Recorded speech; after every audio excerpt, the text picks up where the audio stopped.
الحمد للہ رب العالمین والعاقبۃ للمتقین والصلاة والسلام علی سید الانبیاء والمرسلین قال اللہ تعالی وتبارک فی القرآن المجید والفرقان الحمید بسم اللہ الرحمن الرحیم وآیۃ لہم الارض المیتۃ احییناها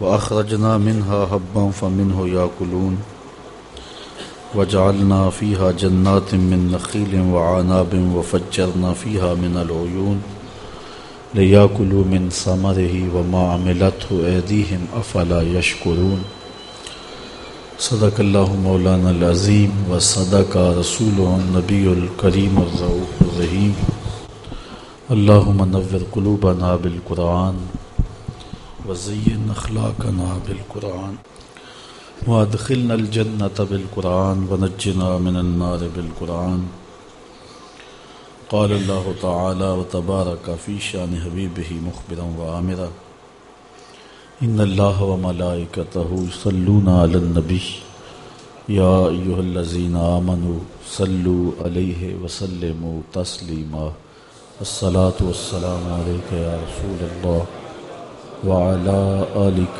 وأصحابك يا محبوب رب العالمين۔ تمام حمد و ثنا، تعریف و توصیف اللہ جل مجدہ الکریم کی ذات بابرکات کے لیے، رسول رحمت، شفیع معظم، نبی محتشم، حضور ختم المرتبت صلی اللہ علیہ وسلم کے حضور ناز میں اپنی عقیدتوں، ارادتوں اور محبتوں کا خراج پیش کرنے کے بعد واجب الاحترام، ذوی الاحتشام، معزز محتشم سامعین، السلام علیکم ورحمۃ اللہ وبرکاتہ۔ سورہ یاسین سے 2 رکوع درس قرآن میں آپ سماعت کر چکے ہیں، اور کچھ آیات پر آج میں آپ کے سامنے کچھ چیزیں رکھوں گا۔ اللہ تعالی میری زبان پر کلمۃ الحق جاری فرمائے اور ہم سب کو اس صورت کا نور نصیب فرمائے۔ یہ صورت قرآن مجید کا قلب ہے، دل ہے، اور آقا کریم کی یہ آرزو تھی کہ میری امت کے ہر شخص کے دل میں سورہ یاسین ہو۔ اس لیے اس کے مضامین کو سمجھنا، ازبر کرنا، اس کی تلاوت راتوں کی تنہائیوں میں کرنا، دن کے اجالوں میں کرنا، ہماری دنیاوی اور اخروی نجات کی ضمانت ہے۔ یہاں اس رکوع میں اللہ تعالی جل شانہ نے ہمارے ارد گرد جو اس کی قدرت کے نشانات پھیلے ہوئے ہیں ان کی طرف توجہ مبذول کروائی ہے، تاکہ ہمارا یقین و اذعان پختہ تر ہو جائے، اور اللہ کی ذات پر یقین کی پختگی عمل کے لیے مہمیز ہے اور آخرت کی تیاری کے لیے ابھارتی ہے۔ جتنا عقیدہ پختہ ہوگا اتنا عمل عمدہ ہوگا۔ اسی لیے سورہ یاسین کی تلاوت کرنے سے عمل میں نکھار آتا ہے۔ اللہ کی ذات پر یقین بڑھ گیا تو پھر عمل میں بھی نکھار اس کا لازمی نتیجہ ہے۔ اب بڑے وہ دلائل جو ہمارے گرد و پیش میں پھیلے ہوئے ہیں ان سے ہمارے یقین اور اذعان کے اضافے کے ساماں کیے جا رہے ہیں۔ وآیۃ لہم، اور ان کے لیے ایک نشانی، الارض المیتۃ، مردہ زمین ہے۔ زمین جب خالی پڑی ہوتی ہے تو اسے مردہ کہتے ہیں۔ پھر جب بارشیں برستی ہیں، میںہ پڑتا ہے، تو ان میں کسان جب بیج بوتا ہے تو وہ مردہ زمینیں جب سبزہ اگاتی ہیں تو زمرد کی چادر بچھ جاتی ہے، زندگی کے آثار، رویدگی کے آثار ظاہر ہوتے ہیں۔ تو انسان نے اس مردہ زمین کو دیکھا تو وہ کیسی عجیب لگ رہی تھی۔ چند دنوں کے بعد جب اس پہ سبزے کی چادر بچھ گئی تو پھر وہ زمین کتنی خوبصورت دکھائی دیتی ہے۔ اللہ تعالیٰ جل شانہ ارشاد فرماتا ہے کہ ان کے لیے یہ ایک نشانی ہے۔ علماء کرام نے لکھا ہے کہ وَآیَةٌ، آیتن کے اوپر جو تنوین ہے یہ تفخیم کے لیے ہے، تو پھر اس کا مطلب یہ ہوا کہ ایک بہت بڑی نشانی مردہ زمین ہے، احییناہا، جس کو ہم نے زندہ کیا، وَأَخْرَجْنَا مِنْهَا حَبًّا، اور اس سے ہم نے اناج نکالا، فَمِنْهُ يَأْكُلُونَ، اور اسی سے تم کھاتے ہو، اسی سے یہ لوگ اناج لیتے ہیں، اناج کھاتے ہیں۔ ان کے بھوک اور پیاس کا درما ہے وہ زمین کی کوک سے پھوٹنے والا اناج، زمین کے دامن سے نکلنے والے چشمے۔ تو کہا کہ فَمِنْهُ يَأْكُلُونَ، تو اسی اناج سے وہ کھاتے ہیں۔ تو انسان کی آنکھوں پر غفلت کے پردے نہ ہوں، بصیرت کا نور رکھتا ہو تو یہ چاروں طرف پھیلی ہوئی زمین، اس کے اوپر اگنے والا سبزہ، درختوں کی شاخوں پہ لٹکتے ہوئے پھل، پھلوں کے اندر رس، اس کے ذائقے کی کیفیات اور طبی اہمیت انسان کو ایک رب کے قریب کر دیتی ہے، اور وہ بے ساختہ پکار اٹھتا ہے ربنا ما خلقت ھذا باطلا، مالک تو نے ایسے ہی انہیں پیدا نہیں کیا ہے۔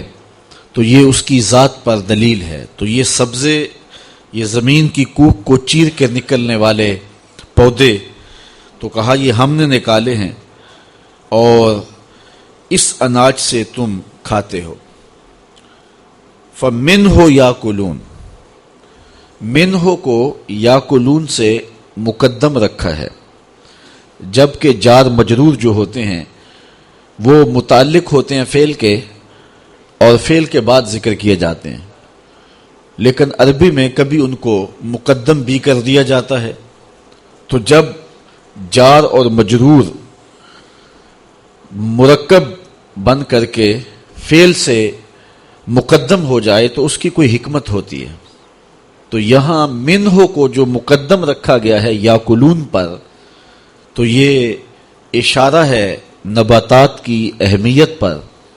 دنیا کے مختلف گوشوں پر جو بنجر زمینیں پڑی ہوئی ہیں ان کو آباد کیا جائے، بالخصوص امت مسلمہ کے پاس اس وقت پوری دنیا کی 25% زرخیز زمینیں ہیں، اور معاشی بحران کا وہ قوم کبھی بھی شکار نہیں ہو سکتی جو نباتات کی اہمیت کو سمجھ لیتی ہے اور زمینوں کو یوں ہی خالی اور بنجر نہیں رہنے دیتی۔